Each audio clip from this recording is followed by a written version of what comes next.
Long story short, I hated this frail looking stance, so I fixed it by widening stock wheels, fronts to 8 and rears to 10 inches. With rear I went overboard and ran into typical fitment difficulties. Trimmed fender lips and temporary undersized tires, still tried to occupy same space, so driving with target tires would be unfeasible. Meanwhile, I bought rear axles from a colleague who totaled his Mustang in accident. And as a matter of fact, it wasn't his fault. Someone else might see pile of used car parts at best, although I saw better gear ratio, same wheel bolt pattern, limited slip differential, disc brakes, plenty of aftermarket parts available, but most importantly it is 83mm narrower compared to the stock axle in my Polara. I took some extra time over the Christmas break and proceeded to get rid of the old undesired 8 1/4 Chrysler axle, and then measured its spring purchase.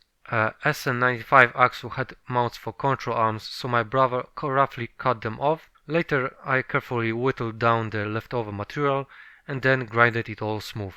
I designed a new spring purchase in Fusion 360, which helped me a lot in planning and gathering the right locally sourced materials. Final pinion angle should be set with the whole drivetrain in the vehicle. In my case, the engine and transmission were not in Polara, so I temporarily tack welded purchase to the axle. I just used water level, wedges and laser to get into the ballpark of 0 degrees pinion angle.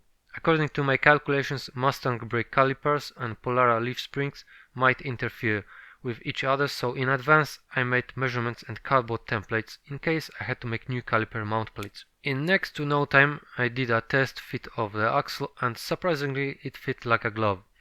Plenty of space between tire wall and leaf springs. Spring clamp bracket fits, wheels are now in the middle of their wheel wells. Now I can install some meaty tires and add some spacers if needed.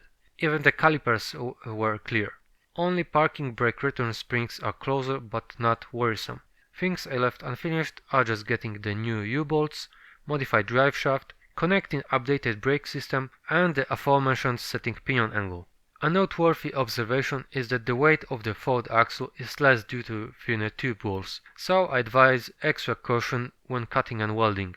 C-body mopars have problems with availability of regular maintenance parts like lower ball joints, not to mention restoration and performance pieces.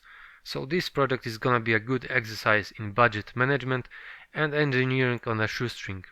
Feel free to leave a comment below if you would like to see more videos with progress on this particular mopar, or simply more details of car parts adapting and retrofitting. Don't forget to subscribe and like.